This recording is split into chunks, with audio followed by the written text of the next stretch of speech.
Hello, നമസ്കാരം. നിങ്ങൾക്ക് യൂറോപ്പിൽ ഒരു ജോലി വേണോ? യൂറോപ്പിൽ ഒരു ജോലി അതിയായി ആഗ്രഹിക്കുന്ന ഒരു വ്യക്തിയാണോ നിങ്ങൾ? എങ്കിൽ നിങ്ങൾക്ക് വേണ്ടി മാത്രമുള്ളതാണ് ഈ വീഡിയോ. കഴിഞ്ഞ 8 വർഷമായി ഇന്റർനാഷണൽ ഹ്യൂമൻ റിസോഴ്സ് മാനേജ്മെന്റ് എന്ന മേഖലയിലുള്ള പ്രവൃത്തി പരിചയത്തിലും ഒരു overseas employment consultant especially for European job market എന്ന നിലയിലും കഴിഞ്ഞ 6 വർഷങ്ങളിലായി നിരവധി തൊഴിലന്വേഷകർക്ക് യൂറോപ്പിലെ വിവിധ രാജ്യങ്ങളിൽ മികച്ച ശമ്പളമുള്ള ജോലിയും മികച്ച ജീവിത നിലവാരവും നേടിക്കൊടുക്കാൻ സഹായിച്ച അസാട്ടോ ഓവർസീസ് എംപ്ലോയ്മെന്റ് കൺസൾട്ടൻസി എന്ന ഫേമിന്റെ സ്ഥാപകൻ എന്ന നിലയിലും യൂറോപ്പിൽ ഒരു ജോലി അന്വേഷിക്കുന്ന ഒരു തൊഴിലന്വേഷകൻ എന്ന നിലയിൽ നിങ്ങൾ നിർബന്ധമായും അറിഞ്ഞിരിക്കേണ്ട കുറെ കാര്യങ്ങളുണ്ട്. പ്രധാനമായും കഴിഞ്ഞ 8 വർഷങ്ങളിലായി യൂറോപ്പിൽ ഒരു ജോലിയുടെ ആവശ്യത്തിനായി ഞങ്ങളെ ബന്ധപ്പെട്ടിട്ടുള്ള തൊഴിലന്വേഷകർ ഞങ്ങളോട് ചോദിച്ചിട്ടുള്ള ചോദ്യങ്ങളും അവയ്ക്കുള്ള ഉത്തരങ്ങളും യൂറോപ്യൻ ജോബ് വിസ പ്രോസസ്സിൽ അവർ നേരിട്ട പ്രതിസന്ധികളും അതിനുള്ള പരിഹാരങ്ങളുമാണ്. അതിനോടൊപ്പം തന്നെ യൂറോപ്പിൽ ഇപ്പോൾ നിലവിലുള്ള കുറച്ച് തൊഴിലവസരങ്ങളുമാണ് ഞാൻ ഈ വീഡിയോയിൽ പ്രധാനമായും പങ്കുവെക്കുന്നത്. നിങ്ങൾക്ക് യൂറോപ്പിൽ ഒരു ജോലി വേണം, അതിനായി നിങ്ങൾക്ക് ഞങ്ങളുടെ സഹായം ആവശ്യമാണ്. അതിനുവേണ്ടി ഞാൻ ഈ വീഡിയോടൊപ്പം കൊടുക്കുന്ന ഈ നമ്പറിൽ നിങ്ങൾ എന്നെ ബന്ധപ്പെടുകയാണെന്നുണ്ടെങ്കിൽ നിങ്ങൾ നിർബന്ധമായും ഈ വീഡിയോ പൂർണ്ണമായും കണ്ടതിന് ശേഷം മാത്രം ഞങ്ങളെ ബന്ധപ്പെടുക. യൂറോപ്പ് എന്താണ്? യൂറോപ്പ് അതിൽ നിന്ന് തന്നെ തുടങ്ങാം. സോളാർ സിസ്റ്റം, സൗരയൂഥം എന്ന് പറയുന്ന ഒരു സംഭവമുണ്ടെന്നും അതിൻ പ്രകാരം പണ്ട് 9 ഗ്രഹങ്ങളും നിലവിൽ 8 ഗ്രഹങ്ങളുമാണ് ഉള്ളതെന്നും അതിലൊരു ഗ്രഹമാണ് ഭൂമിയെന്നും ആ ഭൂമിയിലാണ് നാം എല്ലാവരും ജീവിക്കുന്നതെന്നും എല്ലാവർക്കും അറിയാം എന്ന് വിശ്വസിക്കുന്നു. എന്തായാലും സോളാർ സിസ്റ്റത്തിന് മേളിൽ തുടങ്ങുന്നില്ല. ഓക്കെ, നമ്മുടെ ഈ ഭൂമിയുടെ ഉപരിതലത്തിന്റെ 70.8% ജലമാണ്. ബാക്കി 29.8% മാത്രമാണ് ലാൻഡ് ഏരിയ എന്ന് പറയുന്നത്. ഈ 29.2% ലാൻഡ് ഏരിയയെ geographical, historical, cultural and geological ഫാക്ടേഴ്സിന്റെ അടിസ്ഥാനത്തിൽ പ്രധാനമായും 7 രീതിയിലാണ് തരംതിരിച്ചിരിക്കുന്നത്. ഈ 7 തരംതിരിച്ചിരിക്കുന്നതിൽ ഓരോന്നിനെയും പറയുന്നത് ഒരു ഭൂഖണ്ഡം അല്ലെങ്കിൽ ഒരു കോണ്ടിനെന്റ് എന്നാണ്. North America, south America, Antarctica, Australia, Asia, Europe, Africa എന്നിവയാണ് 7 കോണ്ടിനെന്റ്സ്. ഇതിൽ ഓസ്ട്രേലിയ, അന്റാർട്ടിക്ക ഈ 2 കോണ്ടിനെന്റ് ഒഴികെ ബാക്കി എല്ലാ കോണ്ടിനെന്റുകളിലും ഒരുപാട് രാജ്യങ്ങളുണ്ട്. നോർത്ത് അമേരിക്കയിൽ 23, സൗത്ത് അമേരിക്കയിൽ 12, ആഫ്രിക്കയിൽ 54, ഏഷ്യയിൽ 49, യൂറോപ്പിൽ 44. ഇത്തരം രാജ്യങ്ങളാണ് ഈ 5 കോണ്ടിനെന്റുകൾ ആയിട്ട് ഉള്ളത്. ഇതിൽ നമ്മുടെ ഇന്ത്യ മഹാരാജ്യം ഏഷ്യ എന്ന കോണ്ടിനെന്റിലാണ് ഉൾപ്പെടുന്നത്. അപ്പം again come to the point. യൂറോപ്പിൽ മൊത്തത്തിൽ 44 രാജ്യങ്ങളാണ് ഉള്ളത്. ഈ 44 രാജ്യങ്ങളെ 2ആയിട്ടാണ് തരംതിരിച്ചിരിക്കുന്നത്. അതിൽ 1 എന്ന് പറയുന്നത് ഷെങ്കൻ രാജ്യങ്ങൾ എന്നും 2 എന്ന് പറയുന്നത് നോൺ ഷെങ്കൻ രാജ്യങ്ങൾ എന്നുമാണ്. ഇനി എന്താണ് ഷെങ്കൻ രാജ്യം, ഇനി എന്താണ് നോൺ ഷെങ്കൻ രാജ്യം? രാജ്യാതിർത്തികൾ ഇല്ലാത്ത ഭൂമിയിലെ ഏറ്റവും മനോഹരമായ പ്രദേശം സൃഷ്ടിക്കണം എന്ന ലക്ഷ്യത്തോടുകൂടി യൂറോപ്യൻ രാജ്യങ്ങൾക്കിടയിൽ 1985 ജൂൺ 14-ാം തീയതി എഴുതപ്പെടുകയും 1995 മാർച്ച് 26-ാം തീയതി പ്രാബല്യത്തിൽ വരികയും ചെയ്ത ഒരു കരാറാണ് ദ ഷെങ്കൻ എഗ്രിമെന്റ്. ഈ ഷെങ്കൻ എഗ്രിമെന്റിൽ ഒപ്പിട്ടിട്ടുള്ള രാജ്യങ്ങളെയാണ് ഷെങ്കൻ കൺട്രി എന്ന് പറയുന്നത്. നിലവിൽ 27 രാജ്യങ്ങളാണ് ഷെങ്കൻ ഏരിയയുടെ ഭാഗമായിട്ടുള്ളത്. അത് കൂടാതെ പുതുതായിട്ട് 2 രാജ്യങ്ങൾ, റൊമേനിയ, ബൾഗേറിയ എന്നീ രാജ്യങ്ങൾ കൂടി ഷെങ്കൻ ഏരിയയുടെ ഭാഗമാകാനുള്ള ശ്രമം നടത്തിക്കൊണ്ടിരിക്കുകയാണ്. ഓസ്ട്രിയ, ബെൽജിയം, ഡെൻമാർക്ക്, ചെക്ക് Republic, Estonia, Finland, France, Germany, Greece, Hungary, Iceland, Italy, Latvia, ലിechtenstein, Lithuania, Luxembourg, Malta, Netherlands, Norway, Poland, Portugal, Slovenia, Slovakia, Spain, Sweden, Switzerland തുടങ്ങിയവയാണ് 27 ഷെങ്കൻ രാജ്യങ്ങൾ.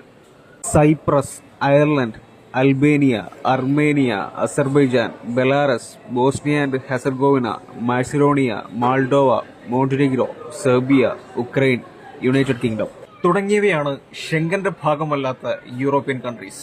യൂറോപ്പിൽ ഉയർന്ന ശമ്പളമുള്ള ഒരു ജോലിയും മികച്ച ജീവിത നിലവാരവും ആഗ്രഹിക്കുന്ന ഒരു തൊഴിലന്വേഷകൻ എന്ന നിലയിൽ ഈ ഷെങ്കൻ എഗ്രിമെന്റ് കൊണ്ട് നമുക്കുള്ള ഗുണം എന്താണെന്ന് വെച്ചാൽ, ഈ 27 ഷെങ്കൻ രാജ്യങ്ങളിൽ ഏതെങ്കിലും ഒരു രാജ്യത്ത് നമുക്കൊരു ജോലി ലഭിച്ചു കഴിഞ്ഞാൽ പിന്നീട് ഭാവിയിൽ നമ്മുടെ ഒഴിവു സമയങ്ങളിൽ ബാക്കിയുള്ള ഈ 26 രാജ്യങ്ങളിലേക്കും യാതൊരുവിധ കടമ്പയും കൂടാതെ നമുക്ക് യാത്ര ചെയ്യാം എന്നുള്ളതാണ്. അതോടൊപ്പം തന്നെ ബാക്കി ഈ 26 രാജ്യങ്ങളിലും നമ്മുടെ യോഗ്യതയ്ക്കനുസരിച്ചിട്ടുള്ള ഒരു തൊഴിലവസരം വന്നു കഴിഞ്ഞാൽ നമുക്കും അതിനുവേണ്ടി ശ്രമിക്കാവുന്നതുമാണ്. ഇനി നമുക്ക് നമ്മുടെ വിഷയങ്ങളിലേക്ക് കടക്കാം. ഒരു മലയാളി എന്ന നിലയിൽ, ഒരു ഇന്ത്യക്കാരൻ എന്ന നിലയിൽ ഇന്ത്യയിൽ ഇരുന്നു കൊണ്ട് ഈ യൂറോപ്യൻ രാജ്യങ്ങളിലേക്ക് ഒരു ജോലിക്ക് ശ്രമിക്കുന്നതിൽ നമുക്ക് ചില പരിമിതികളുണ്ട്. യൂറോപ്പിൽ ഒരു ജോലി അന്വേഷിക്കുന്ന ഒരു വ്യക്തി എന്ന നിലയിൽ നാം ഉറപ്പായും അറിഞ്ഞിരിക്കേണ്ട, മനസ്സിലാക്കിയിരിക്കേണ്ട വളരെ ഇമ്പോർട്ടൻ്റ് ആയിട്ടുള്ളൊരു കാര്യമുണ്ട്. അതെന്താണെന്ന് വെച്ചാൽ, ഈ യൂറോപ്യൻ രാജ്യങ്ങൾക്ക് ഇടയിലുള്ള ഒരു ശക്തമായ തൊഴിൽ നിയമമാണ്.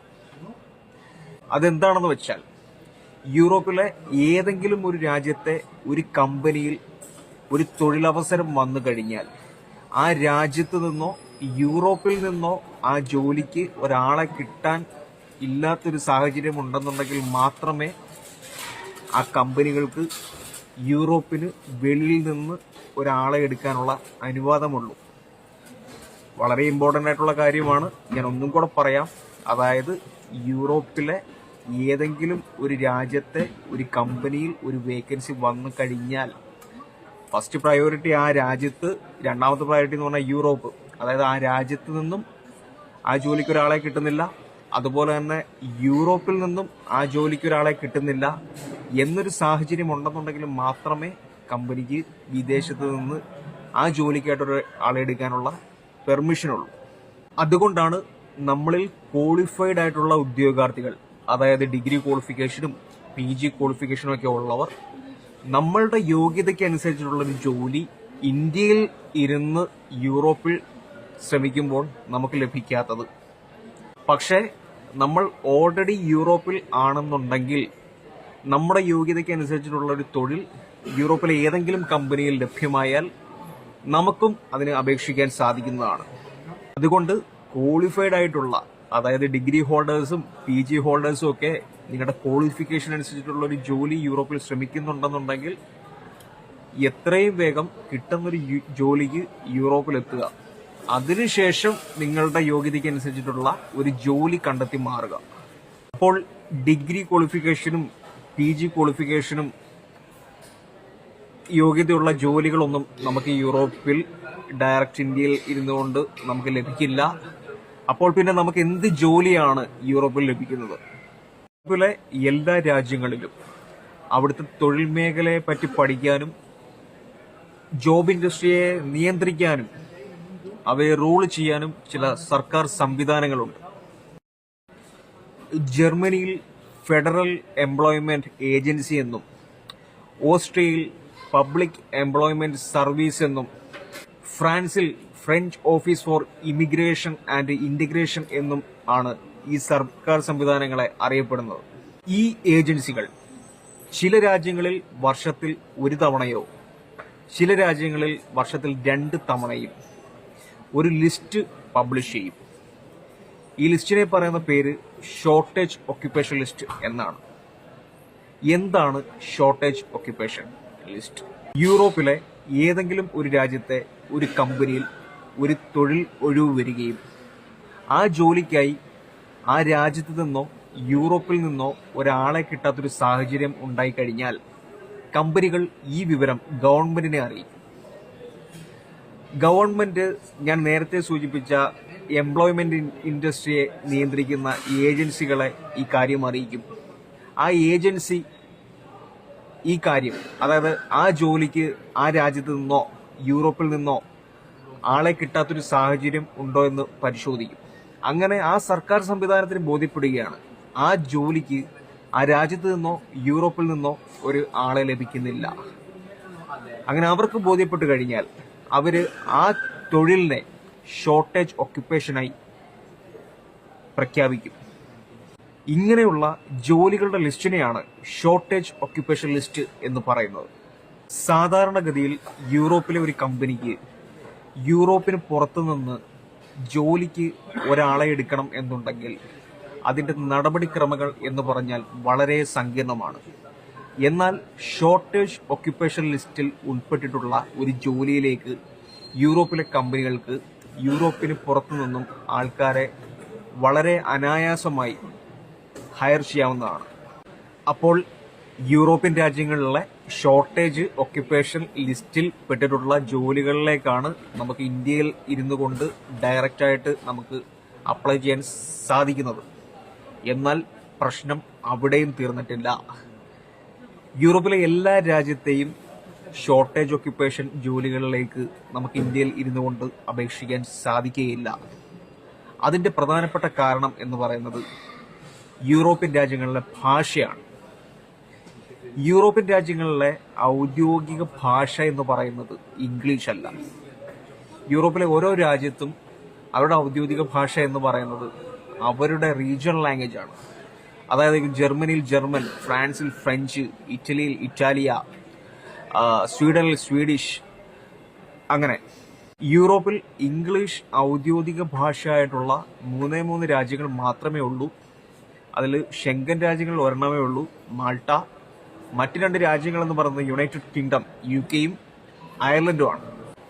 അതുകൊണ്ട് തന്നെ യൂറോപ്യൻ രാജ്യങ്ങളിലെ ഷോർട്ടേജ് ഒക്യുപ്പേഷൻ ലിസ്റ്റിൽ ഉൾപ്പെട്ടിട്ടുള്ള ജോലികളിലേക്ക് അപേക്ഷിക്കണമെങ്കിലും ഇനി ജോലി ലഭിച്ചാലും ഭാഷ എന്നത് നമുക്കൊരു വെല്ലുവിളിയാണ്.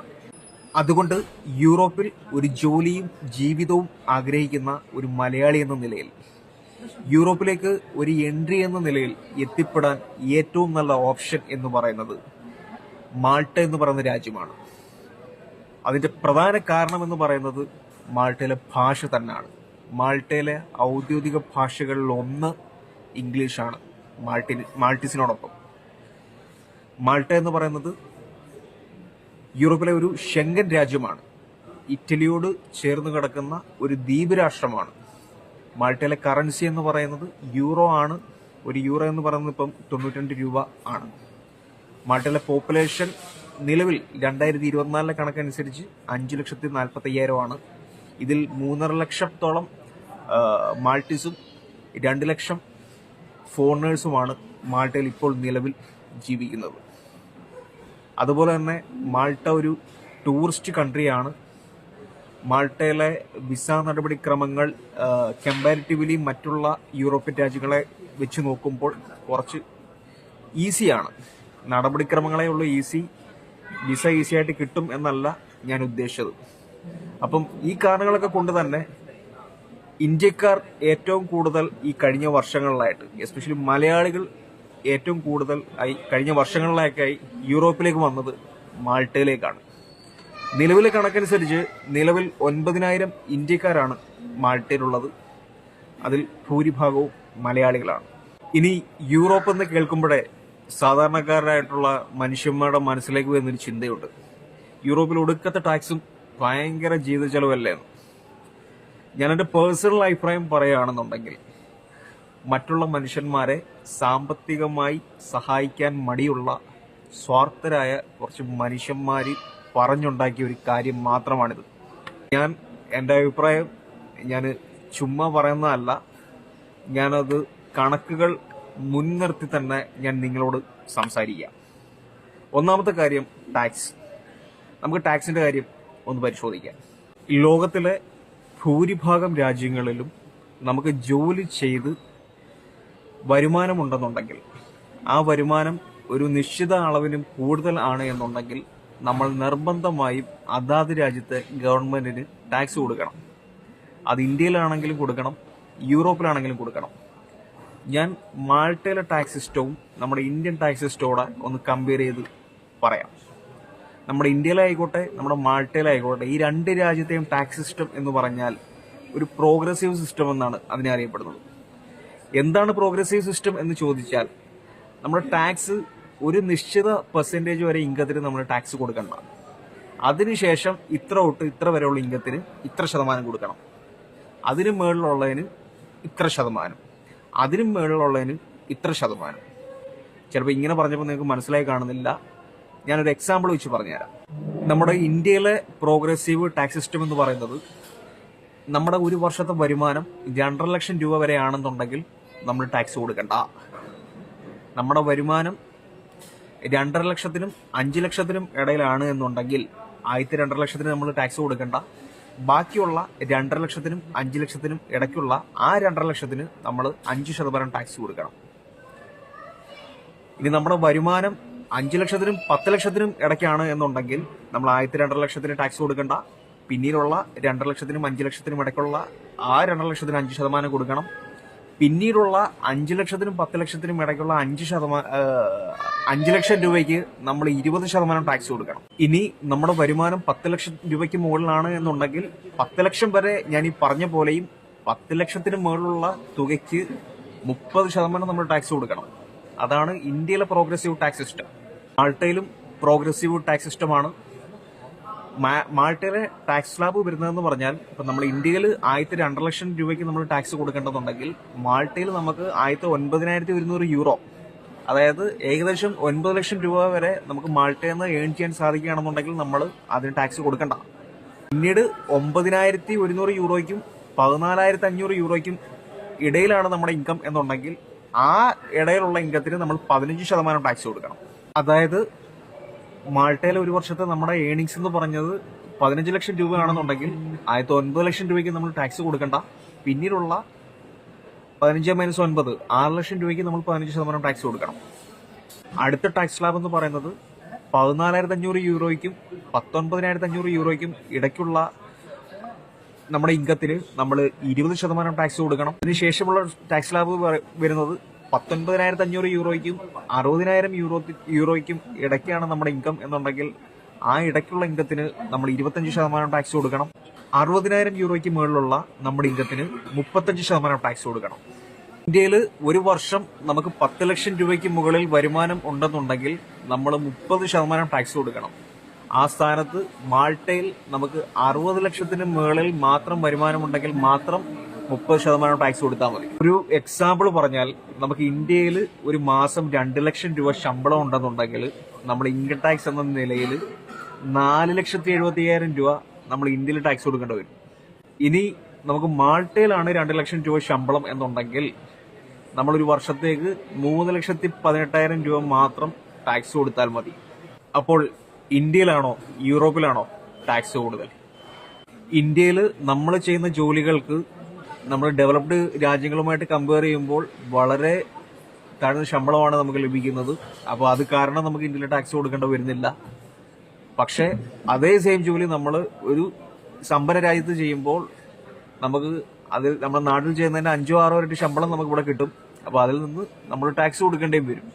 ഒരു എക്സാമ്പിൾ ഞാൻ പറഞ്ഞാൽ, ഒരു വളരെ ചെറിയൊരു എക്സാമ്പിൾ ഞാൻ പറഞ്ഞാൽ, ഇപ്പം രാവിലെ പോയി വൈകിട്ട് ഒരു 8 മണിക്കൂർ ജോലി ചെയ്യുന്ന ഒരു വ്യക്തി ഇപ്പം നമ്മുടെ ഇന്ത്യയിൽ എസ്പെഷ്യലി കേരളത്തിൽ ജോലി ചെയ്താൽ ഒരു ദിവസം ഒരു 800 രൂപ ശമ്പളം കിട്ടും എന്നുണ്ടെങ്കിൽ ഇദ്ദേഹം ആഴ്ചയിൽ 6 ദിവസം വെച്ച് ഒരു വർഷം 52 ആഴ്ച, ഒരു കൊല്ലം പണിതാൽ 2,48,000 രൂപ ആയിരിക്കും അദ്ദേഹത്തിന് വരുമാനമായിട്ട് കിട്ടുന്നത്. അപ്പം ബേസിക് എക്സംഷൻ 2.5 ലക്ഷം രൂപ വരെ ഉള്ളൂ അദ്ദേഹത്തിന്റെ വരുമാനം. അദ്ദേഹം ടാക്സ് കൊടുക്കേണ്ട വരുന്നില്ല. പക്ഷേ അതേ ജോലി നമ്മളിവിടെ യൂറോപ്പിൽ ചെയ്താൽ നമുക്ക് ഡെയിലി ഒരു 5,000-ഓ 6,000 രൂപയോ വരുമാനം കിട്ടും. അപ്പം ഓഫ് കോഴ്സ് നമ്മുടെ ഒരു ടോട്ടൽ ഇൻകം എന്ന് പറയുന്നത് 14 ലക്ഷത്തിലേക്കോ 15 ലക്ഷത്തിലേക്കോ പോകും. അപ്പം നമ്മൾ ആ ടാക്സ് സ്ലാബിലുള്ള ടാക്സ് ഇപ്പം കറക്റ്റ് കണക്ക് പറയുകയാണെന്നുണ്ടെങ്കിൽ ഇപ്പോൾ ഡെയിലി ഒരു 5,000 ഇൻകം ഈ മാൾട്ടയിൽ കിട്ടുന്ന ഒരു വ്യക്തി 1.5 ലക്ഷം രൂപ ടാക്സ് കൊടുക്കേണ്ടി വരും. 15 ലക്ഷം രൂപ നമുക്ക് കിട്ടുന്നു, അതിനകത്ത് നമുക്ക് 1.5 ലക്ഷം രൂപ ടാക്സ് കൊടുക്കുന്നു. 13 ലക്ഷം രൂപ നമുക്ക് നെറ്റ് കിട്ടുന്നു. ഇന്ത്യയിലാണെന്നുണ്ടെങ്കിൽ നമുക്ക് 2.5 ലക്ഷം രൂപ കിട്ടുന്നു, നമുക്ക് ടാക്സ് കൊടുക്കണ്ട. അപ്പോൾ ഏതാണ് ബെറ്റർ? ഒരേ ജോലി ചെയ്ത് 2,00,000 രൂപ കിട്ടിയിട്ട് ടാക്സ് കൊടുക്കാത്തതാണോ, അതോ അതേ സെയിം ജോലി ചെയ്ത് 15 ലക്ഷം രൂപ ശമ്പളം കിട്ടിയിട്ട് അതിൽ നിന്ന് 1,00,000 രൂപ ടാക്സ് കൊടുക്കുന്നതാണോ?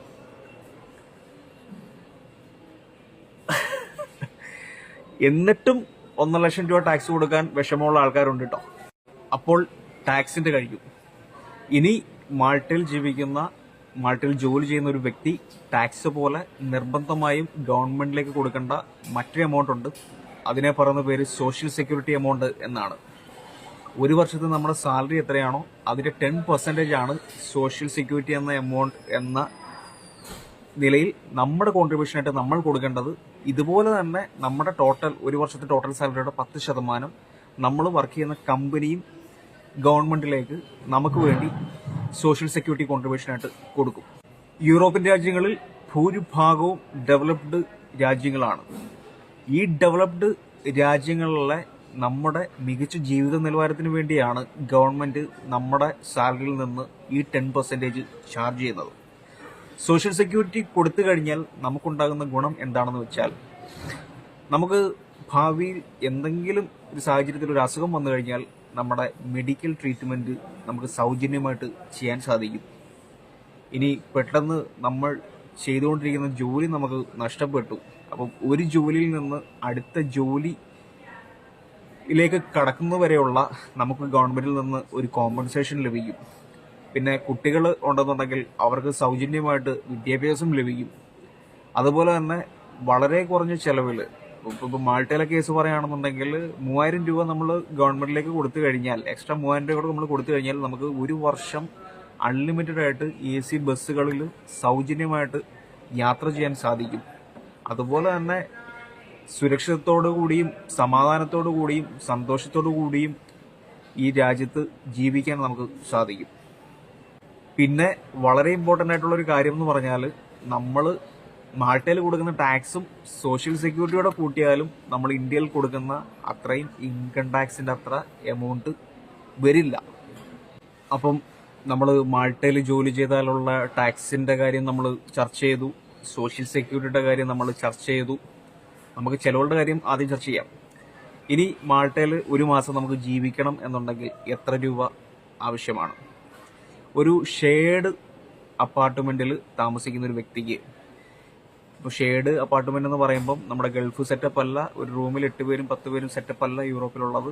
എസ്പെഷ്യലി ഇപ്പോൾ മാൾട്ടയുടെ കേസിൽ പറയുകയാണെന്നുണ്ടെങ്കിൽ, മാൾട്ടയിലെ ഹൗസിംഗ് അതോറിറ്റി റൂൾ പ്രകാരം ഒരു റൂമിൽ 2 പേർക്ക് മാത്രമേ താമസിക്കാൻ സാധിക്കുകയുള്ളൂ.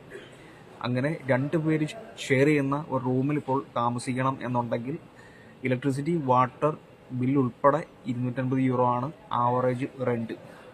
ഇതിന് എക്സ്ട്രാ ആയിട്ട് നമുക്ക് നമ്മുടെ ഇന്റർനെറ്റ്, മൊബൈൽ, അതുപോലെ തന്നെ ഫുഡ് എക്സ്പെൻസ് എല്ലാത്തിനും കൂടെ ആയിട്ടും പിന്നീട് ഒരു 200 യൂറോ ഇതും കൂടെ ഒരു എക്സ്പെൻസ് വരും. അത്യാവശ്യം നല്ല രീതിയിൽ ഫുഡും കാര്യങ്ങളൊക്കെ കഴിക്കുന്ന ഒരാൾക്ക് ഒരു 450 യൂറോ, ഒരു മാസം ഒരു 40,000 രൂപ നമുക്ക് നമ്മുടെ ചെലവിനായിട്ട് മാൾട്ടയിൽ ആവശ്യമായി വരും. ഇനി മാൾട്ടയിൽ ജോലി ചെയ്താൽ എത്ര രൂപ ശമ്പളം കിട്ടും? ഈ ഷോർട്ടേജ് ഓക്യുപ്പേഷൻ ലിസ്റ്റിൽ ഉൾപ്പെട്ടിട്ടുള്ള ജോലികൾക്ക് സാധാരണ അവർലി റേറ്റാണ് ശമ്പളമായി ലഭിക്കുന്നത്. അതായത് നമ്മുടെ നാട്ടിലെ പോലെ മാസത്തിൽ ഒരു നിശ്ചിത തുകയോ അല്ലെന്നുണ്ടെങ്കിൽ തച്ചെന്നൊക്കെ പറയുന്നതിലോട്ട് ഒരു ദിവസത്തേക്കൊരു നിശ്ചിത തുകയോ അല്ല. നമ്മൾ ഒരു മാസം എത്ര മണിക്കൂർ ജോലി ചെയ്തോ അത്രയും മണിക്കൂറുകൾ കണക്കാക്കിയാണ് നമുക്ക് നമ്മുടെ സാലറി, വേജ്, പ്രതിഫലം ലഭിക്കുന്നത്. പിന്നെ യൂറോപ്പിലെ എംപ്ലോയ്മെന്റ് റൂൾ അനുസരിച്ച് ഒരാഴ്ചയിലെ നോർമൽ ഡ്യൂട്ടി ടൈം എന്ന് പറയുന്നത് 40 മണിക്കൂറാണ്. ഈ 40 മണിക്കൂറിന് മേളിൽ ചെയ്യുന്നതൊക്കെ ഓവർ ടൈമാണ്. ഓവർ ടൈമിന് നമുക്ക് സാധാരണ ചെയ്യുന്ന മണിക്കൂറിനേക്കാളും 1.5 ഇരട്ടി ശമ്പളമാണ് നമുക്ക് ലഭിക്കുന്നത്. അതായത് ഇപ്പം നമ്മൾ സാധാരണ ഒരു മണിക്കൂർ നമുക്ക് ജോലി ചെയ്താൽ 1000 രൂപ ശമ്പളം കിട്ടും എന്നുണ്ടെങ്കിൽ, നമ്മൾ അതേ ഡ്യൂട്ടി ഓവർ ടൈമിലാണ് ഒരു അവർ ചെയ്യുന്നതെന്നുണ്ടെങ്കിൽ നമുക്ക് 1500 രൂപ ശമ്പളം ലഭിക്കും. സാധാരണ ഷോർട്ടേജ് ഓക്യുപ്പേഷൻ ലിസ്റ്റിൽപ്പെട്ട ജോലികളുടെ സ്റ്റാർട്ടിംഗ് സാലറി എന്ന് പറയുന്നത് 6 യൂറോ ആണ്. നമുക്ക് ഒരു 15 സിറ്റുവേഷൻസ് പരിശോധിക്കാം. ഈ 15 സിറ്റുവേഷൻസിൽ നമ്മൾ വർക്ക് ചെയ്താൽ ടാക്സും സോഷ്യൽ സെക്യൂരിറ്റിയും നമ്മുടെ ഇവിടുത്തെ ലിവിങ് എക്സ്പെൻസും കഴിഞ്ഞ് നമുക്ക് എത്ര രൂപ സേവ് ചെയ്യാൻ പറ്റും എന്നുള്ളത്. ഇതിനോടൊപ്പം എനിക്ക് പറയാനുള്ള വളരെ ഒരു ഇമ്പോർട്ടൻ്റ് ആയിട്ടുള്ള കാര്യമുണ്ട്. ഇവിടെ യൂറോപ്പിൽ എസ്പെഷ്യലി 4 വീക്ക് കൂടുമ്പോഴാണ് 28 ദിവസം കൂടുമ്പോഴാണ് സാലറി കൗണ്ട് ചെയ്യുന്നത്. അപ്പം നമുക്ക് ഒരു വർഷം 13 മാസം കിട്ടും നമ്മുടെ മൊബൈലിൻ്റെയൊക്കെ റീചാർജ് ചെയ്യുന്ന മാതിരി. പക്ഷേ ഒരു മാസത്തെ കണക്കുന്ന രീതിയിൽ ഞാൻ 24 ഒരാഴ്ചയിൽ 6 ദിവസവും 24 പിന്നീട് ഒരു 2 വർക്കിംഗ് ഡേ കൂടെ ഒരു 26 ഡേയ്സ് ആണ് ഞാൻ ഈ ഒരു കാൽക്കുലേഷനിലേക്കായിട്ട് ഉപയോഗിച്ചിരിക്കുന്നത്. ഇതിൽ ഒന്നാമത്തെ സിറ്റുവേഷൻ എന്ന് പറഞ്ഞാൽ ഏറ്റവും മിനിമം, അതായത് നമ്മൾ ഒരു ദിവസം 8 മണിക്കൂർ വെച്ച് 6 ദിവസം ജോലി ചെയ്യുന്നു, നമുക്ക് 6 യൂറോയെ ശമ്പളമുള്ളൂ. അപ്പം നമ്മൾ അങ്ങനെ ജോലി ചെയ്താൽ നമുക്ക് എത്ര രൂപ സേവ് ചെയ്യാൻ പറ്റും? ഇവിടുത്തെ ചെലവും നമ്മുടെ ചെലവും കഴിഞ്ഞ് നമുക്ക് നാട്ടിലേക്ക് എത്ര അയക്കാൻ പറ്റും? ഇനി രണ്ടാമത്തെ കേസ് എന്ന് പറയുന്നത് നമ്മുടെ ബേസിക് പെർ അവർ നമുക്ക് കിട്ടുന്ന സാലറിയിൽ വ്യത്യാസമില്ല, അത് 6 യൂറോ തന്നെയാണ്. പക്ഷേ നമ്മൾ ഡെയിലി 8 മണിക്കൂറിന് പകരം 10 മണിക്കൂറാണ് ജോലി ചെയ്യുന്നത്. മൂന്നാമത്തെ കേസ് എന്ന് പറഞ്ഞാലും നമ്മുടെ സാലറിയിൽ വ്യത്യാസമില്ല, നമ്മൾ 8 മണിക്കൂറിന് പകരം 12 മണിക്കൂറാണ് നമ്മൾ ജോലി ചെയ്യുന്നത്. ഈ 3 സിറ്റുവേഷൻസും നമുക്കൊന്ന് പരിശോധിക്കാം. അപ്പം ഒന്നാമത്തെ സിറ്റുവേഷനിൽ നമ്മൾ ഡെയിലി 8 മണിക്കൂർ ആണ് ജോലി ചെയ്യുന്നുണ്ടെങ്കിൽ നമുക്ക് ഒരു മാസത്തെ സേവിങ്സ് എന്ന് പറയുന്നത് 650 യൂറോ ആണ്. രണ്ടാമത്തെ കേസ് എന്ന് പറയുമ്പോൾ ഒരു ദിവസം നമ്മൾ 10 മണിക്കൂർ ജോലി ചെയ്യുകയാണെന്നുണ്ടെങ്കിൽ നമുക്ക് എല്ലാ ചിലവ് കഴിഞ്ഞ് 944 യൂറോ നമുക്ക് സേവ് ചെയ്യാൻ സാധിക്കും. മൂന്നാമത്തെ സ്റ്റേജിൽ നമ്മൾ ഡെയിലി 12 മണിക്കൂർ ജോലി ചെയ്യുകയാണ് എന്നുണ്ടെങ്കിൽ നമുക്ക് 1200 യൂറോ നമുക്ക് സേവ് ചെയ്യാൻ പറ്റും. 650 യൂറോനെ നമുക്ക് 65,000 ഒരു കാൽക്കുലേഷൻ്റെ എളുപ്പത്തിൽ നമുക്ക് അങ്ങനെ തന്നെ കൗണ്ട് ചെയ്യാം. 65,000 സേവ് ചെയ്യാൻ പറ്റും, 95,000 സേവ് ചെയ്യാൻ പറ്റും, 1,20,000 സേവ് ചെയ്യാൻ പറ്റും. ഇനി സെക്കൻഡ് സിറ്റുവേഷനിൽ നമ്മൾ 3 കേസാണ് പറയുന്നത്. അതായത് ഒരു ദിവസം നമ്മൾ 8 മണിക്കൂർ ജോലി ചെയ്യുന്നു, ഒരു ദിവസം 10 മണിക്കൂർ ജോലി ചെയ്യുന്നു, ഒരു ദിവസം 12 മണിക്കൂർ ജോലി ചെയ്യുന്നു. നമ്മുടെ സാലറിയുടെ കാര്യത്തിലും ചെറിയ വ്യത്യാസമുണ്ട്. നമുക്ക് സാലറി ആയിട്ട് കിട്ടുന്നത് 7 യൂറോ ആണ്. അപ്പോൾ നമ്മൾ 8 മണിക്കൂർ വെച്ച് ജോലി ചെയ്താൽ നമുക്കൊരു 805 യൂറോ ഒരു മാസം സേവ് ചെയ്യാൻ പറ്റും. ഇനി 10 മണിക്കൂറാണ് ജോലി ചെയ്യുന്നുണ്ടെങ്കിൽ നമുക്ക് 1212 യൂറോ നമുക്ക് സേവ് ചെയ്യാൻ പറ്റും. ഇനി 12 മണിക്കൂർ വെച്ചിട്ടാണെന്നുണ്ടെങ്കിൽ നമുക്ക് 1416 യൂറോ നമുക്ക് സേവ് ചെയ്യാൻ പറ്റും. ഇനി അടുത്ത കേസ് എന്ന് പറഞ്ഞാൽ നമ്മുടെ സാലറി 1 യൂറോടെ കൂടുന്നു, നമ്മുടെ സാലറി 8 യൂറോ ആണ്. നമ്മൾ 8 മണിക്കൂർ വർക്ക് ചെയ്യുന്ന കേസ്, 10 മണിക്കൂർ വർക്ക് ചെയ്യുന്ന കേസ്, 12 മണിക്കൂർ വർക്ക് ചെയ്യുന്ന കേസ്. അപ്പോൾ നമ്മൾ 8 മണിക്കൂർ വർക്ക് ചെയ്താൽ നമുക്ക് 950 യൂറോ സേവ് ചെയ്യാൻ പറ്റും. 10 മണിക്കൂർ വർക്ക് ചെയ്താൽ 1277 യൂറോ സേവ് ചെയ്യാൻ പറ്റും. ഇനി 12 മണിക്കൂറാണ് എന്നുണ്ടെങ്കിൽ 1703 യൂറോ സേവ് ചെയ്യാൻ പറ്റും. ഇനി അടുത്ത കേസ് പറഞ്ഞാൽ നമുക്ക് 9 യൂറോ പെർ അവർ കിട്ടുന്നു, നമ്മൾ ഡെയിലി 8 മണിക്കൂർ വർക്ക് ചെയ്യുന്നു. അപ്പോൾ ആ കേസിൽ നമുക്ക് 1106 യൂറോ സേവ് ചെയ്യാൻ പറ്റും.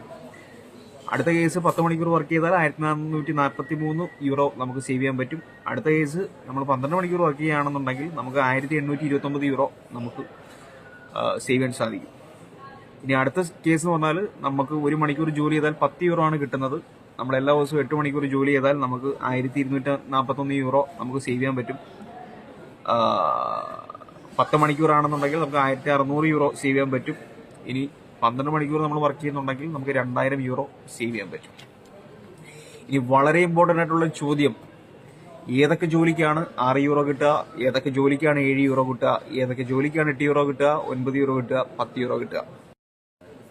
അതായത് ഏതൊരാൾക്കും ചെയ്യാൻ പറ്റുന്നൊരു ജോലിയാണ് നമ്മൾ ചെയ്യുന്നത് എന്നുണ്ടെങ്കിൽ ആ ജോലിക്ക് നമുക്ക് ഒരു 6 യൂറോയെ ശമ്പളം കിട്ടും. അത് ഇനി ഏതാണ് ആ ജോലികൾ എന്ന് ചോദിച്ചാൽ സ്പെസിഫിക്കലി പറയുകയാണെന്നുണ്ടെങ്കിൽ ഹെൽപ്പിംഗ് ജോലികൾ. അതിന് ഏത് മേഖലകളായിക്കോട്ടെ, കൺസ്ട്രക്ഷൻ ആയിക്കോട്ടെ, കിച്ചൺ ആയിക്കോട്ടെ, ഒരു ഇലക്ട്രീഷ്യൻ്റെ ഹെൽപ്പർ ആയിക്കോട്ടെ, പ്ലംബറിൻ്റെ ഹെൽപ്പർ ആയിക്കോട്ടെ, ഒരു ഫാബ്രിക്കേറ്ററിൻ്റെ ഹെൽപ്പർ ആയിക്കോട്ടെ, അതുപോലെ തന്നെ സൂപ്പർ മാർക്കറ്റിലെ ജോബ്, ക്യാഷിലിരിക്കുന്ന ജോലി ആയിക്കോട്ടെ, വെയർ ഹൗസ് മാനേജ്മെന്റ് ആയിക്കോട്ടെ, പാക്കിംഗ് ജോലി ആയിക്കോട്ടെ. അപ്പോൾ ഇങ്ങനെയുള്ള എൻട്രി ലെവൽ ജോലി, അപ്പം ഇതിന് പ്രത്യേകം സ്കില്ലും മീറ്റ് കട്ടിങ് ആയിക്കോട്ടെ, അപ്പം ഇതിന് പ്രത്യേക സ്കില്ലും കാര്യങ്ങളൊന്നും ആവശ്യമില്ല. അപ്പം എക്ക് ചെയ്യാൻ പറ്റുന്നത് തന്നെ ബിക്ക് ചെയ്യാം, സിക്ക് ചെയ്യാം. അതായത് നാളെ ഒരുത്തം വന്നാൽ നമ്മുടെ പണി തെറിക്കും. അങ്ങനെയുള്ള ജോലികളെയാണ് നമ്മൾ എൻട്രി ലെവൽ ജോലി എന്ന് പറയുന്നത്. അപ്പം നിങ്ങൾക്കിത് മനസ്സിലായി കാണുമെന്ന് കരുതുന്നു. അതായത് ഇപ്പം ഹെൽപ്പറിന് ഇന്ന ആൾ തന്നെ ഹെൽപ്പ് ചെയ്യണം എന്നില്ല, ആർക്കും ഒരു സ്കിൽഡ് ലേബറിനെ ഹെൽപ്പ് ചെയ്യാൻ പറ്റും. അപ്പോൾ അങ്ങനെയുള്ള ജോലികളുടെ സ്റ്റാർട്ടിംഗ് സാലറിയാണ് 6 യൂറോ. അപ്പോൾ അങ്ങനെയുള്ള ജോലികൾക്ക് €7 മാൾട്ടയിൽ കിട്ടുക എന്ന് പറഞ്ഞാൽ അത് വളരെ നല്ലൊരു സാലറിയാണ്. ഇനി അടുത്ത സ്റ്റെപ്പ് €7, €8, €9, €10 ഈ സാലറി ആർക്കാണ് കിട്ടുന്നത്? നമുക്ക് €7 മുതൽ പെർ അവർ മുതലുള്ള സാലറി കിട്ടണം എന്നുണ്ടെങ്കിൽ നമുക്ക് ഒരു സ്കില്ല് ഓഫർ ചെയ്യാൻ കാണണം. ഇപ്പം നമ്മളൊരു നല്ലൊരു ഇലക്ട്രീഷ്യനാണ്, നമ്മളൊരു നല്ലൊരു പ്ലംബറാണ്, നമ്മൾ നല്ലൊരു വെൽഡറാണ്, നമ്മൾ നല്ലൊരു അലൂമിനിയം ഫാബ്രിക്കേറ്ററാണ്, നമ്മൾ നല്ലൊരു ഹിറ്റാച്ചി ഓപ്പറേറ്ററാണ്, JCB ഓപ്പറേറ്ററാണ്. അപ്പം അങ്ങനെയൊക്കെ നമുക്ക് നല്ലൊരു സ്കില്ലുണ്ട് എന്നുണ്ടെങ്കിൽ നമുക്ക് നമ്മുടെ സ്കില്ലിന് അടിസ്ഥാനത്തിൽ €7, €8, €9, €10 ഞാൻ വിട്ടുപോയി ഹെവി ഡ്രൈവർ. നമ്മൾ നല്ലൊരു സ്കിൽഡ് ഹെവി ഡ്രൈവർ ആണ് എന്നുണ്ടെങ്കിൽ നമുക്ക് €7, €8, €9, €10 നമ്മൾ വർക്ക് ചെയ്യുന്ന കമ്പനികളുടെ അടിസ്ഥാനത്തിലും നമ്മുടെ സ്കില്ലിന് അടിസ്ഥാനത്തിലും നമുക്ക് ശമ്പളമായി ലഭിക്കും. പിന്നെ വളരെ ഇമ്പോർട്ടൻ്റ് ആയിട്ടുള്ള ഒരു കാര്യം, നമ്മളൊരു ഇലക്ട്രീഷ്യനാണ് അല്ലെങ്കിൽ നമ്മളൊരു പ്ലംബറാണ്, നമ്മുടെ കയ്യിൽ സർട്ടിഫിക്കറ്റ് ഉണ്ട്, നമുക്ക് 15 വർഷത്തെ എക്സ്പീരിയൻസ് ഉണ്ട്. പക്ഷേ യൂറോപ്പിൽ വന്ന് നമുക്ക് ഇവിടെ അവരുടെ സ്റ്റാൻഡേർഡ് വെച്ച് നോക്കുമ്പോൾ നമുക്ക് സ്കില്ലില്ല എന്നുണ്ടെങ്കിൽ നമുക്ക് ജോലി ലഭിക്കില്ല. അടുത്ത ദിവസം തന്നെ അവർ നമ്മളെ പറഞ്ഞു വിടും. യൂറോപ്പിൽ എത്തിക്കഴിഞ്ഞാൽ പിന്നെ നമ്മുടെ സ്കില്ലാണ് അടിസ്ഥാനം. നമുക്ക് നല്ല സ്കില്ലുണ്ടെന്നുണ്ടെങ്കിൽ നല്ല കമ്പനികളിൽ നല്ല ശമ്പളം കിട്ടും. ഇനി ഇല്ലെന്നുണ്ടെങ്കിൽ, മോശമാണെന്നുണ്ടെങ്കിൽ അവർ നമ്മളെ പറഞ്ഞു വിടും, അതിനൊരു സംശയവും ഇല്ല. അതുപോലെ തന്നെ മാൾട്ടയിലേക്ക് ആദ്യമായിട്ട് ജോലിക്ക് വരുന്ന ആൾക്കാർ നമുക്ക് മിനിമം അവേഴ്സും മിനിമം ശമ്പളവും, അതായത് ഡെയിലി ഒരു 8 മണിക്കൂർ ജോലിയും 6 മണിക്കൂറും €6 പെർ അവർ മാത്രമാണ് നമുക്ക് ശമ്പളം ലഭിക്കുക എന്ന മൈൻഡ് പ്രിപ്പയർ ചെയ്തിട്ട് വേണം മാൾട്ടയിലേക്ക് വരാൻ. ചിലപ്പോൾ നിങ്ങൾ ആദ്യമായിട്ട് വരുന്ന കമ്പനിയിൽ ശമ്പളം കുറവായിരിക്കും, ചിലപ്പോൾ ആ കമ്പനികളിൽ നിങ്ങൾക്ക് ഓവർ ടൈം കിട്ടിയെന്ന് വരില്ല. അപ്പോൾ നമ്മൾ തന്നെ വെളിയിൽ പോയി മറ്റൊരു കമ്പനിയിൽ നമ്മളൊരു ഓവർ ടൈം ജോലി സാധ്യത കണ്ടെത്തണം. ഇപ്പം ഇന്ത്യയിൽ നിന്ന് മാൾട്ടയിൽ വന്ന് ആദ്യം വന്ന കമ്പനിയിൽ ഓവർ ടൈം ഇല്ല, നോർമൽ ഡ്യൂട്ടി മാത്രം ചെയ്ത് വീട്ടിൽ കട്ടൻ ചായയും കപ്പലിനെയും കുറിച്ചിരിക്കുന്ന വലിയൊരു ജനവിഭാഗമുണ്ട്. അതുപോലെ തന്നെ മറ്റ് കമ്പനികളിൽ പോയി ഓവർ ടൈം കണ്ടെത്തി നന്നായിട്ട് ഏൺ ചെയ്യുന്ന മനുഷ്യന്മാരും ഇപ്പം നിലവിൽ മാൾട്ടയിലുണ്ട്. അത് മാൾട്ടയിലേക്ക് വരുന്ന എല്ലാ മനുഷ്യന്മാരുടെയും മുമ്പിലുള്ള 2 ഓപ്ഷനാണ്. വീട്ടിൽ കട്ടൻ ചായയും കപ്പലിൻ്റെയും നിന്ന് നോർമൽ ടൈം മാത്രം ചെയ്തുകൊണ്ടിരിക്കണോ, അതോ ഒരു സെക്കൻഡറി ജോബ് കണ്ട് ഓവർ ടൈം ചെയ്യണോ എന്നുള്ളത്. യൂറോപ്യൻ രാജ്യങ്ങളിൽ ഏറ്റവും കൂടുതൽ നമ്മൾ ചെയ്യുന്ന ജോലിക്ക് ശമ്പളം ലഭിക്കുന്ന ഒരു രാജ്യമല്ല മാൾട്ട. മാൾട്ടയേക്കാൾ 2-3 ഇരട്ടി ശമ്പളം ലഭിക്കുന്ന യൂറോപ്യൻ രാജ്യങ്ങളുണ്ട്. അപ്പോൾ നമ്മുടെ യോഗ്യതയ്ക്കനുസരിച്ചിട്ടുള്ള ഒരു ജോലി നമ്മൾ മാൾട്ടയിൽ എത്തിയതിനു ശേഷം ആ രാജ്യങ്ങളിലെ കമ്പനികളിൽ വന്നു കഴിഞ്ഞാൽ നമുക്കും ആ ജോലികളിലേക്ക് അപേക്ഷിക്കാവുന്നതാണ്. പക്ഷേ ഭാഷ എന്ന് പറയുന്ന ഒരു തടസ്സമുണ്ട്. നമ്മൾ ഭാഷയും കൂടെ പഠിക്കാൻ നമ്മൾ വില്ലിങ് ആണ് എന്നുണ്ടെങ്കിൽ, അല്ല നമ്മൾ ഇന്ത്യയിൽ നിന്നും വന്ന അതേ സ്കില്ലും ക്വാളിഫിക്കേഷനും നമുക്കുള്ളൂ, ജർമ്മനിക്കോ നോർവേക്കോ സ്വീഡനിലേക്കൊക്കെ പോകണം എന്നുണ്ടെങ്കിൽ അപ്രായോഗികമാണ്. പക്ഷേ ആ രാജ്യങ്ങളിലെയും കൂടെ ഭാഷയും കൂടെ പഠിക്കാൻ നമ്മൾ തയ്യാറാണ് എന്നുണ്ടെങ്കിൽ, അങ്ങനെയാണെങ്കിൽ ആ രാജ്യങ്ങളിലെ സാധ്യതകളും നമുക്ക് ഉപയോഗപ്പെടുത്താവുന്നതാണ്. ഇനി മാൾട്ട വിസ പ്രോസസ്, നമുക്ക് അതൊന്ന് പരിശോധിക്കാം. നമ്മൾ സാധാരണഗതിയിൽ നമ്മൾ ഇന്ത്യയിൽ ഏത് ജോലിക്ക് അപേക്ഷിച്ചാലും നമ്മൾ ഒരേ തരത്തിലുള്ള CV ആണ് കൊടുക്കാറ്. പക്ഷേ എന്നാൽ യൂറോപ്പിൽ അങ്ങനല്ല. നമ്മൾ ഏത് ജോലിക്കാണോ അപേക്ഷിക്കുന്നത് ആ ജോലിക്ക് തക്കവണ്ണം നമ്മൾ നമ്മുടെ CV യൂറോപാസ് എന്ന ഫോർമാറ്റിൽ പ്രിപ്പയർ ചെയ്യണം. എന്നിട്ട് ഈ CV വേണം നമ്മൾ കമ്പനിയിലേക്ക് സബ്മിറ്റ് ചെയ്യാൻ. അപ്പോൾ ഫസ്റ്റ് സ്റ്റെപ്പ് എന്ന് പറഞ്ഞാൽ നമ്മൾ ഏത് ജോലിക്കാണോ അപേക്ഷിക്കുന്നത് നമ്മൾ അത് ഫിക്സ് ചെയ്യുക. അടുത്ത സ്റ്റെപ്പ് അതിന് ആനുപാതികമായിട്ട് നമ്മുടെ യൂറോപാസ് CV നമ്മൾ തയ്യാറാക്കുക. അതിനുശേഷം കമ്പനിയിൽ സബ്മിറ്റ് ചെയ്യുക. ചില സാഹചര്യങ്ങളിൽ ചില ജോലികൾക്ക് കമ്പനിയിൽ നിന്നൊരു ഇൻ്റർവ്യൂ ഉണ്ടാവും. പിന്നെ ഈ ഷോർട്ടേജ് ഒക്യുപേഷൻ ലിസ്റ്റിൽ വരുന്ന ഭൂരിഭാഗം ജോലികൾക്കും ഇൻ്റർവ്യൂ ഉണ്ടാകില്ല. അപ്പോൾ അങ്ങനെ നമ്മുടെ പ്രൊഫൈൽ കമ്പനിക്ക് ഓക്കെ ആണ് എന്നുണ്ടെങ്കിൽ അവർ നമുക്ക് ജോബ് കോൺട്രാക്റ്റ് ഇഷ്യൂ ചെയ്യും. അപ്പോൾ നമ്മൾ അതിലെ കാര്യങ്ങളൊക്കെ വായിച്ചു നോക്കുക. അതിനുശേഷം ഓക്കെ ആണ് എന്നുണ്ടെങ്കിൽ നമ്മൾ അത് സൈൻ ചെയ്ത് തിരികെ അയച്ചു കൊടുക്കുക. അതിനുശേഷം നമ്മുടെ കമ്പനി നമുക്ക് വേണ്ടി മാൾട്ടയിൽ ഐഡന്റിറ്റ എന്ന് പറയുന്ന ഒരു ഓർഗനൈസേഷൻ ഉണ്ട്. ഞാൻ നേരത്തെ സൂചിപ്പിച്ചതിൻ്റെ പോലെ തന്നെ നമ്മുടെ ഇന്റർനാഷണൽ എംപ്ലോയീസിനെ റെഗുലേറ്റ് ചെയ്യുന്ന മാൾട്ടയിലെ ഒരു ഗവൺമെന്റ് സംവിധാനമാണ് ഈ ഐഡന്റിറ്റി എന്ന് പറയുന്നത്. അപ്പം നമ്മുടെ കമ്പനി ഈ ഐഡന്റിറ്റിയിൽ നമ്മുടെ ആ ജോബ് കോൺട്രാക്ട് വെച്ച് ഒരു അപ്രൂവലിനായിട്ട് നമ്മുടെ ഒരു പെർമിറ്റിനായിട്ട് കമ്പനി അപേക്ഷ നൽകും. അപ്പോൾ അതിനോടൊപ്പം തന്നെ ഒരു €300 ഫീസ് അടയ്ക്കേണ്ടതുണ്ട്. അപ്പം അവർ നൽകും. അതിനുശേഷം നമുക്ക് പെർമിറ്റ് ലഭിക്കാൻ 2 ആഴ്ച മുതൽ 5 മാസം വരെ ചില സാഹചര്യങ്ങളിൽ സമയമെടുക്കും.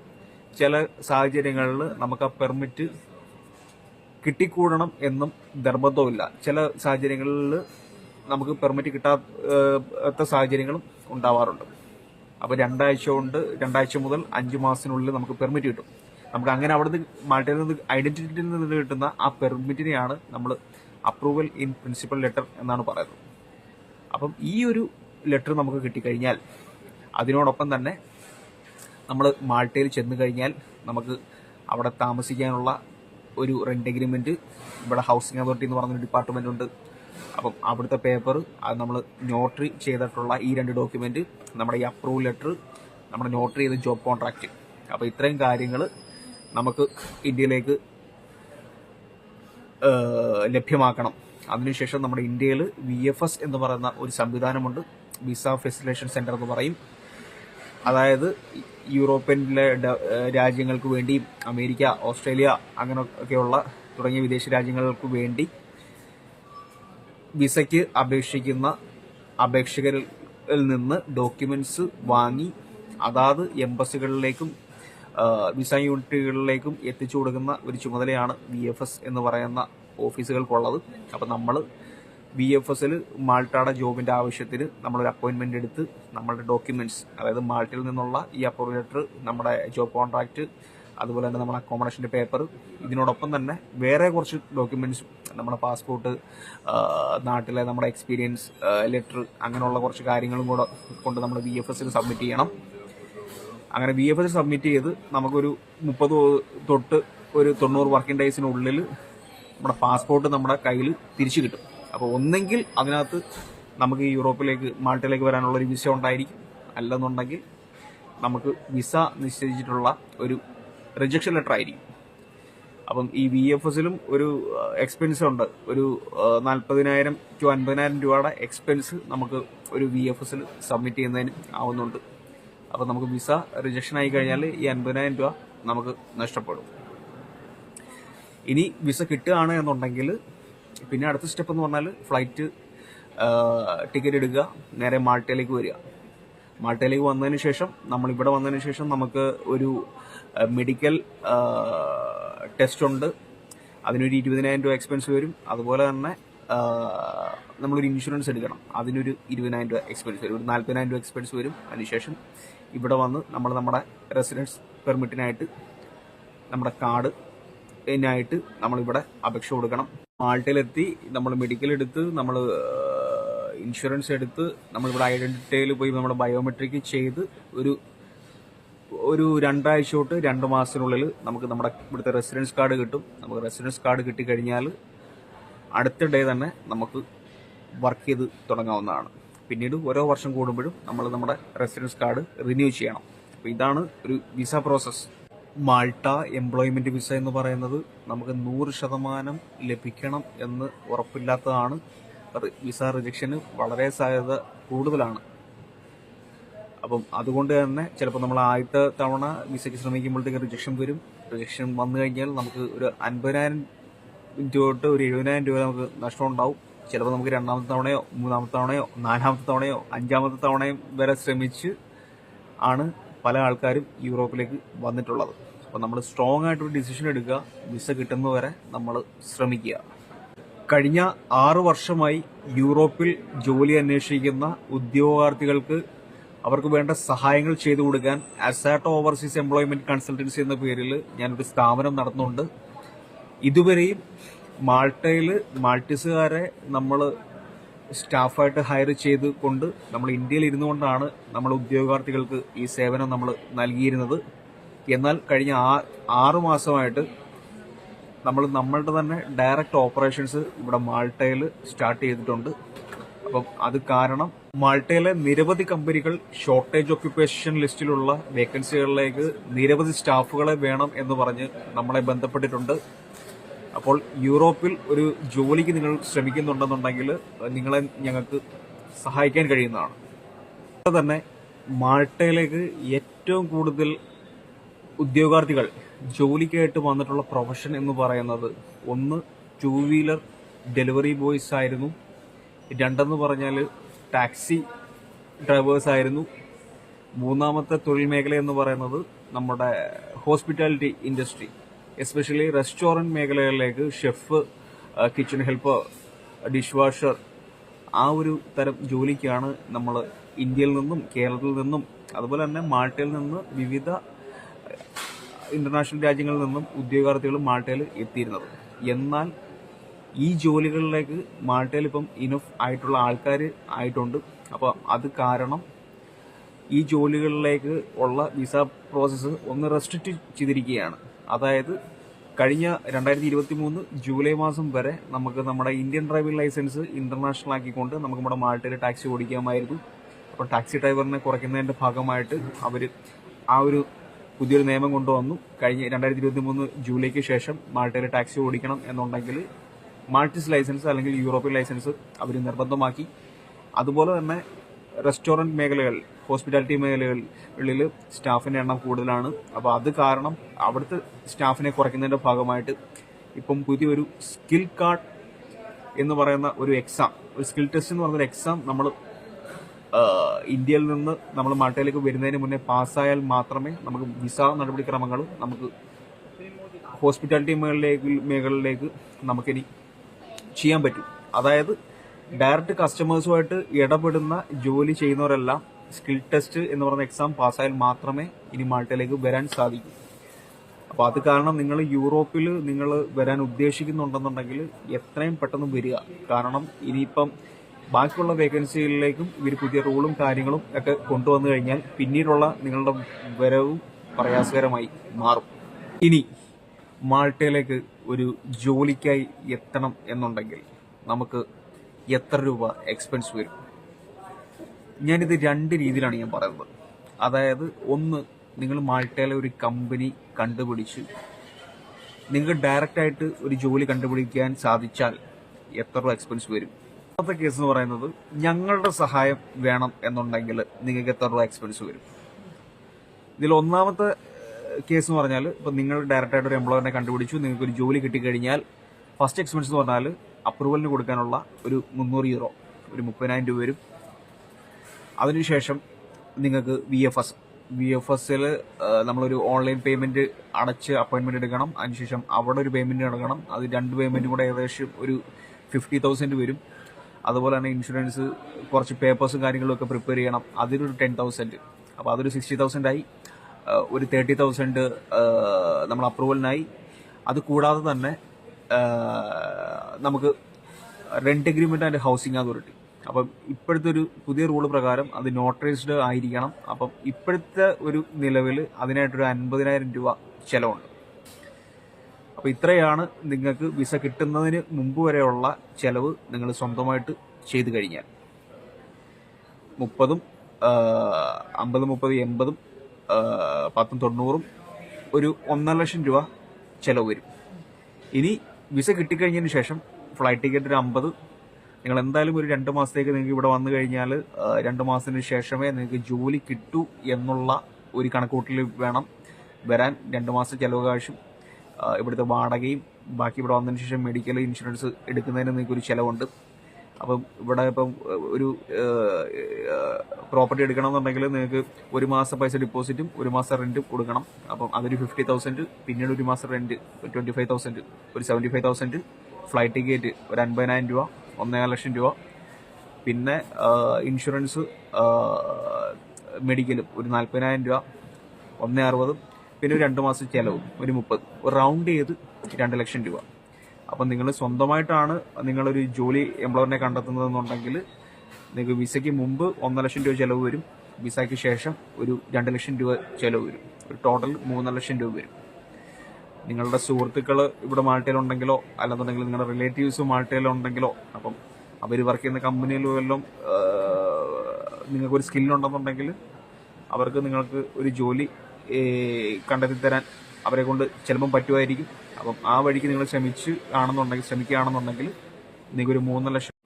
ഇനി മാൾട്ടയിലേക്ക് നിങ്ങൾക്കൊരു ജോലിക്കായി എത്താൻ ഞങ്ങളുടെ സേവനം, ഞങ്ങളുടെ സഹായം നിങ്ങൾക്ക് ആവശ്യം ഉണ്ട് എന്നുണ്ടെങ്കിൽ ഈ പറഞ്ഞ 3 ലക്ഷം രൂപയുടെ കൂടെ ഒരു 5,000 യൂറോ ഞങ്ങളുടെ സർവീസ് ചാർജ് ആയിട്ട്, അതായത് എക്സ്ട്രാ ഒരു 4.5 ലാഖും കൂടെ നിങ്ങൾക്ക് എക്സ്പെൻസ് വരും.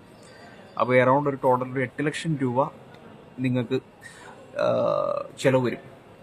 ഞാൻ ഈ ടോട്ടൽ 8 ലക്ഷത്തിൽ എന്ന് പറഞ്ഞാൽ 2 ലാഖ് എന്ന് പറഞ്ഞാൽ ആഫ്റ്റർ വിസ കിട്ടിയതിന് ശേഷമുള്ള നിങ്ങളുടെ ഇവിടുത്തെ ചിലവാണ്. അപ്പം ഒരു 2 മാസം പൈസ തന്നെ നിങ്ങൾ കരുതണം.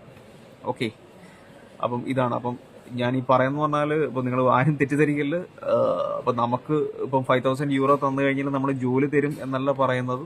നിങ്ങൾക്ക് ഇവിടെ ഒരു ജോലി കണ്ടുപിടിക്കാനുള്ള സഹായങ്ങളും സേവനങ്ങളും മാർഗനിർദ്ദേശങ്ങൾക്കും നിങ്ങളുടെ പേപ്പർ വർക്കിന്റെ പ്രിപ്പറേഷനും അങ്ങനെയുള്ള സേവനങ്ങൾ നമ്മൾ നൽകും എന്നാണ് പറയുന്നത്. ആരും തെറ്റിദ്ധരിക്കല്. അതായത് 8 ലക്ഷം രൂപ തന്നു കഴിഞ്ഞാൽ നിങ്ങൾക്ക് ജോലി തരും എന്നല്ല ഞാൻ പറയുന്നത്. അങ്ങനെ ജോലി കിട്ടുകയില്ല.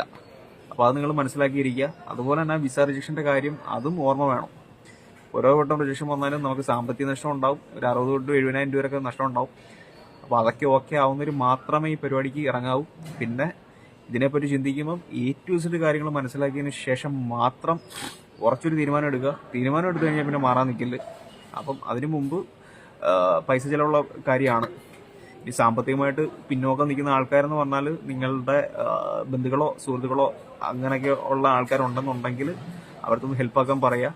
എന്നാലും ഞാൻ പറഞ്ഞതിൻ്റെ കൂട്ട് ആ 3.5 ലാഖ് എക്സ്പെൻസ് എന്തായാലും വരും. പിന്നെ നമ്മളുടെയൊക്കെ സേവനം വേണം എന്നുണ്ടെങ്കിൽ അത് കുറച്ചും കൂടെ എക്സ്പെൻസീവ് ആണ്. ഇനി നമ്മുടെ ഇപ്പം നിലവിലുള്ള വേക്കൻസികൾ എന്ന് പറഞ്ഞാൽ നമുക്ക് കൺസ്ട്രക്ഷൻ വർക്കറിന്റെ വേക്കൻസി ഉണ്ട്. അതുപോലെ തന്നെ ക്ലീനേഴ്സിന്റെ വേക്കൻസി, അത് ഫീമെയിൽസിനും അപ്ലൈ ചെയ്യാൻ പറ്റുന്ന വേക്കൻസിയാണ്. കൺസ്ട്രക്ഷൻ വർക്കർ എന്ന് പറഞ്ഞാൽ പൊതുവെ റിജക്ഷൻ കുറവുള്ളൊരു വേക്കൻസിയാണ് കൺസ്ട്രക്ഷൻ വർക്കർ. ഏത് പ്രൊഫഷനിലുള്ളവർക്കും മാൾട്ടയിലേക്ക് വരാനായിട്ട് കൺസ്ട്രക്ഷൻ വർക്കറിന്റെ വിസ ചൂസ് ചെയ്യാവുന്നതാണ്. പിന്നെ electrician, plumber, welder, aluminium fabricator, pipe fitter, ഇതെല്ലാം നമുക്ക് സ്കിൽഡ് ആയിരിക്കണം. നമുക്ക് നല്ല ജോലി അറിയായിരിക്കണം. അത് നിർബന്ധമാണ്. ഈ ജോലികളിലേക്ക് തന്നെ അപ്ലൈ ചെയ്യണമെന്നുണ്ടെങ്കിൽ നമുക്ക് സർട്ടിഫിക്കറ്റ് വേണം. ഒരു 3 വർഷത്തെ എക്സ്പീരിയൻസ് വേണം. കൺസ്ട്രക്ഷൻ വർക്കറിനും ക്ലീനറിനും ഒന്നും കുഴപ്പമില്ല. പിന്നെ JCB operator, crane operator, Hitachi operator. അപ്പോൾ ഇത്രയും ജോബ്സ് ആണ് നമ്മുടെ കയ്യിൽ നിലവിലുള്ളത്. ഇനി അതുപോലെ തന്നെ ഹോസ്പിറ്റാലിറ്റി മേഖലയിൽ ജോലി ചെയ്യുന്ന വ്യക്തിയാണ് നിങ്ങളെങ്കിൽ, അതായത് റിസപ്ഷനിസ്റ്റോ, ഷെഫോ, കിച്ചൺ ഹെൽപ്പറോ, സ്റ്റുവാർഡോ, അപ്പോൾ അങ്ങനെ നിങ്ങൾ ഒരു പ്രൊഫഷണൽ, ഒരു ഹോട്ടൽ മാനേജ്മെന്റ് BSc ഡിഗ്രിയും എക്സ്പീരിയൻസും ഡിപ്ലോമ സർട്ടിഫിക്കറ്റൊക്കെ ഉള്ള ആണ് നിങ്ങൾ. അതുപോലെ തന്നെ നിങ്ങൾ ആ സ്കിൽ കാർഡ് എന്ന എക്സാം പഠിച്ച് പാസ്സാവാൻ നിങ്ങൾ വില്ലിംഗ് ആണ് എന്നുണ്ടെങ്കിൽ, അപ്പോൾ അതിനൊരു 50,000 രൂപ എക്സ്പെൻസ് വരും. അപ്പോൾ അങ്ങനെ നിങ്ങൾ വില്ലിംഗ് ആണ് എന്നുണ്ടെങ്കിൽ നമുക്ക് ഹോസ്പിറ്റാലിറ്റി മേഖലകളിലും വേക്കൻസി ഉണ്ട്. പക്ഷേ അതിനെപ്പറ്റി നമ്മൾ ചിന്തിക്കുന്നതിന് മുന്നേ നമുക്ക് ആ സ്കിൽ കാർഡ് എന്ന് പറയുന്ന എക്സാം എഴുതി പാസ്സാവണം. അപ്പം അതിനുവേണ്ടിയുള്ള മാർഗനിർദ്ദേശങ്ങൾക്കും അതിനുവേണ്ടിയുള്ള സഹായത്തിനും നിങ്ങൾക്ക് നമ്മളെ ബന്ധപ്പെടാവുന്നതാണ്. അതുപോലെ തന്നെ ഞാൻ ഈ പറഞ്ഞ വേക്കൻസികൾ,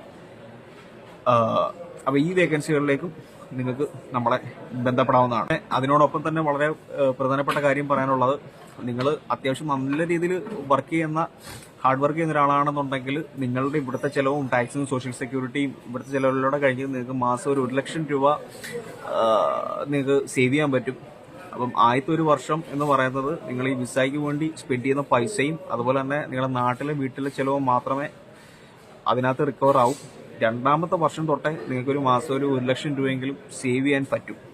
അപ്പം നിങ്ങൾ ചിന്തിക്കുക, ഒരു 8 ലക്ഷം രൂപ മുടക്കി നിങ്ങൾ മാൾട്ടയിലേക്ക് വന്നു കഴിഞ്ഞാൽ മാസം 1 ലക്ഷം രൂപ ശമ്പളം സേവ് ചെയ്യാൻ പറ്റും എന്നുണ്ടെങ്കിൽ ഞാൻ ഹാപ്പിയാണോ? ഈ 1 ലക്ഷം രൂപ എന്ന് പറഞ്ഞാൽ അതും പ്രത്യേകം മനസ്സിലാക്കണം. മാൾട്ടയിൽ വന്ന് ഫ്ലൈറ്റ് ഇറങ്ങി കഴിഞ്ഞാൽ മാസം 1 ലക്ഷം രൂപ നിങ്ങൾക്ക് കിട്ടില്ല. യൂറോപ്പിൽ വന്ന് പണിയെടുത്താൽ മാത്രമേ പൈസ കിട്ടൂ.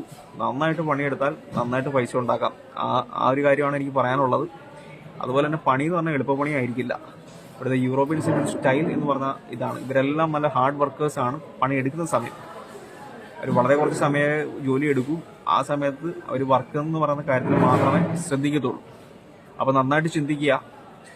അതുപോലെ തന്നെ ഇപ്പം ഓൾറെഡി നിങ്ങൾ യൂറോപ്പിൽ വരാൻ തീരുമാനിച്ച് മനസ്സുകൊണ്ട് മെന്റലി പ്രിപ്പയർഡ് ആയിട്ടിരിക്കുന്ന ആളാണ് എന്നുണ്ടെങ്കിൽ എത്രയും പെട്ടെന്ന് തന്നെ അതിനുവേണ്ടിയുള്ള നടപടിക്രമങ്ങൾ നിങ്ങൾ സ്റ്റാർട്ട് ചെയ്യാം.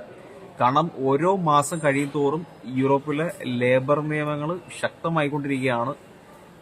ഓരോ ദിവസം കഴിയുന്തോറും നമുക്ക് ഇങ്ങോട്ടുള്ള വരവ് ബുദ്ധിമുട്ടായിക്കൊണ്ടിരിക്കും.